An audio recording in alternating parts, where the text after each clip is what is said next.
Salut la compagnie, c'est Jules Melon et aujourd'hui dans Impro Ciné Critique on va voyager 35 ans en arrière pour parler d'un film sorti en 1983, une comédie américaine qui est devenue assez culte avec le temps, réalisée par John Landis, tout auréolé de son succès du film Les Blues Brothers quelques temps auparavant. Ce film c'est Un fauteuil pour deux, ou Trading Places en VO, avec au casting Eddie Murphy et Dan Aykroyd. Et c'est l'histoire de deux hommes que tout oppose qui vont voir leur vie changer du jour au lendemain et leur vie même s'est changée. D'un côté, Louis Winthorpe, joué par Dan Aykroyd, qui est un patron d'une banque et tout, un peu précieux, machin, noblio, voilà, nouveau riche, tout à peu près, etc. Et de l'autre côté, Billy Ray, un noir un peu pauvre mais escroc et débrouillard, on va dire, voilà, pour arnaquer les gens. Et en fait, leurs vies vont être échangées suite à un pari improbable et sordide, voire très cynique même, hein, disons-le, réalisé par les patrons en fait de Louis, qui possèdent une banque, les Duke and Duke. Et les deux frères, Duke donc, se disputent sur une théorie. L'un pense que les talents qu'on peut avoir ou la vie qu'on peut avoir, c'est déterminé par l'inné, par la naissance, voilà, dans les gènes et tout. C'est comme ça, tu as un destin prédéterminé, machin. Et l'autre pense que c'est l'entourage social qui va faire la vie de quelqu'un. Et que donc, voilà, on pourrait changer de vie si on avait un nouvel entourage social. Et donc, pour ce faire, pour vérifier cela, ils mettent le Billy Ray, donc le noir américain totalement arnaqueur et tout, à la place de leur chef, enfin, du coup, leur employé qui est chef d'autres employés, enfin, c'est compliqué, vous savez, pour voir s'il pourrait se débrouiller aussi bien que lui. Pas mal, non? Ou comment changer le destin de deux personnes, et puis au passage pardon, bousiller la vie d'un des deux, parce que voilà que le jeune noblio là se retrouve du jour au lendemain pauvre et à la rue et détesté de tous, alors qu'il n'était pas vraiment prêt à affronter cela.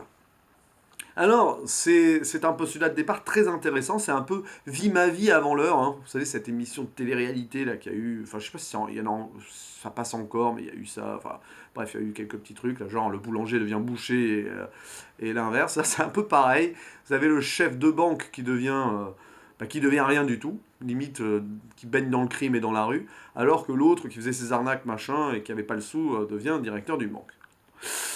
Et puis voilà, donc c'est un film qui se déroule en plusieurs actes, parce que bon, enfin, d'abord vous avez l'exposition des personnages qui dure un certain temps, mais qui est intéressant. Voilà, enfin intéressante, pardon, l'exposition. Voilà, on voit bien la personnalité des personnages de Dan Aykroyd et de Eddie Murphy, c'est plutôt cool. Après, il y a l'échange, donc on voit comment l'un et l'autre s'adaptent à sa vie.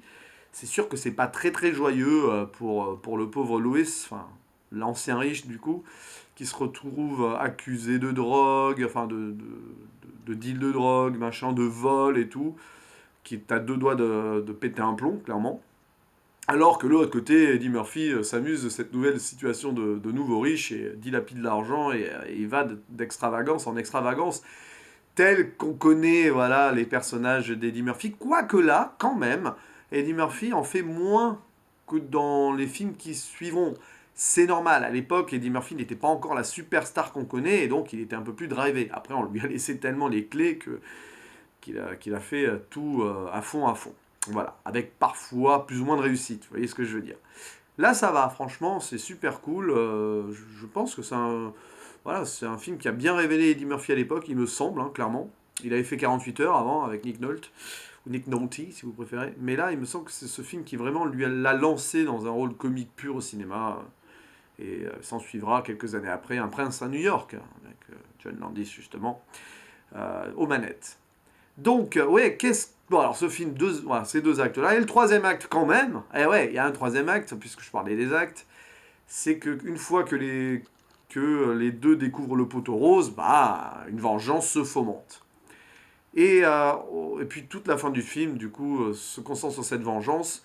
Les frères Duke vont en prendre plein la gueule en retour, bien fait pour eux, etc. Sans spoiler, il se passe plein de trucs, mais bon, vous pouvez très facilement imaginer ce qui peut se passer, bah, du moins dans le destin et dans l'évolution des personnages.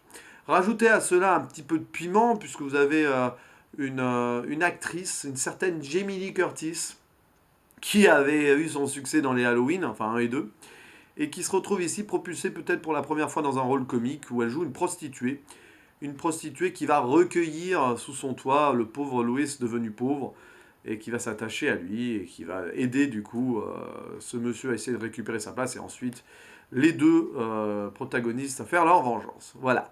Une Jamie Lee Curtis qui n'hésite pas à se dénuder d'ailleurs pour l'occasion et qui donc montre ici son envie de s'émanciper de son rôle de Laurie Strode. Et a raison d'ailleurs, parce qu'on sait la carrière qu'elle a eue après, franchement, alors que là il y a mon téléphone qui sonne, mais c'est pas grave, franchement elle a bien fait.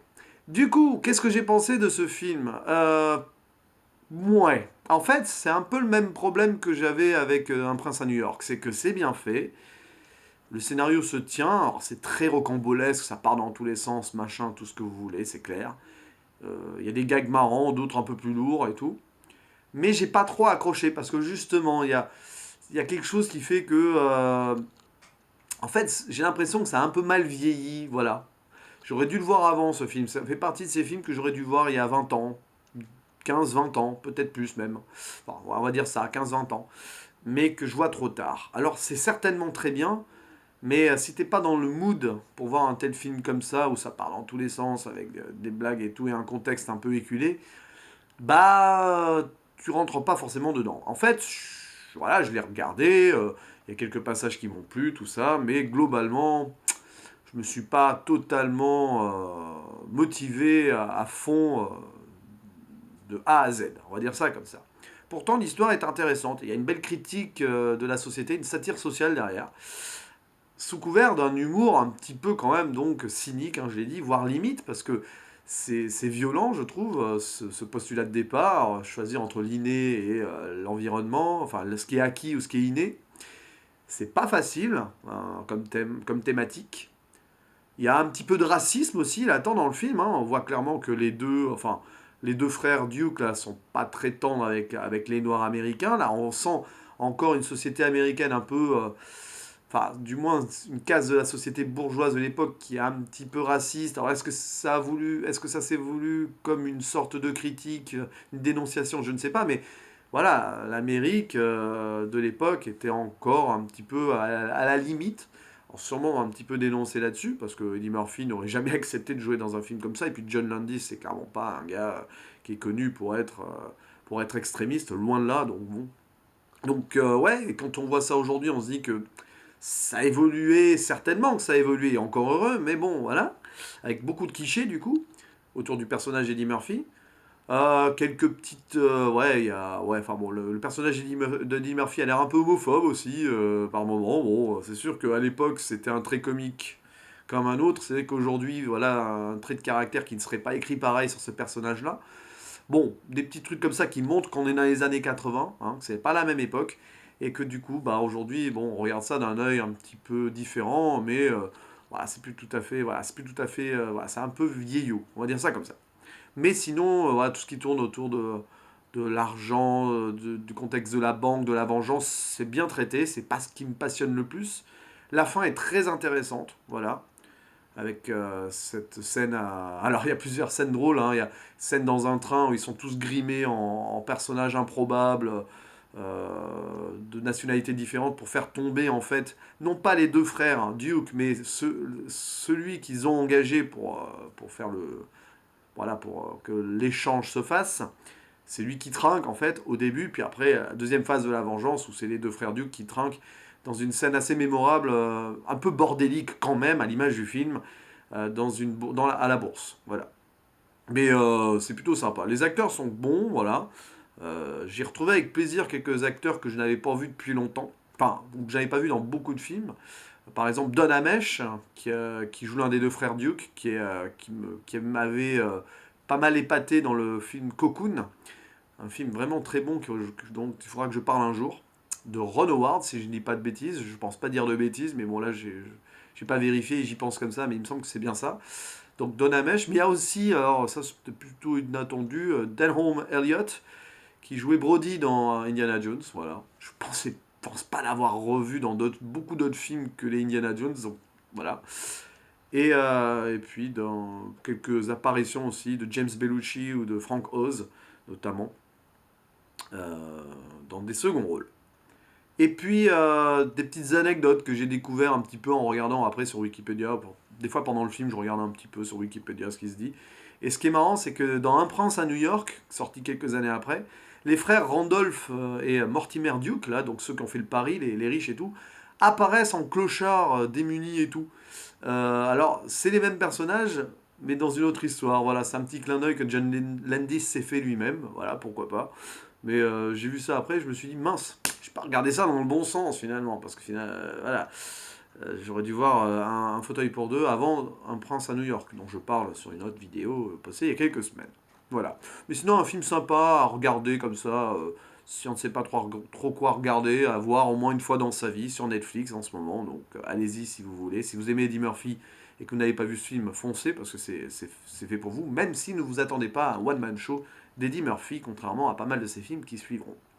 Voilà. Donc c'était mon petit mot sur ce film-là.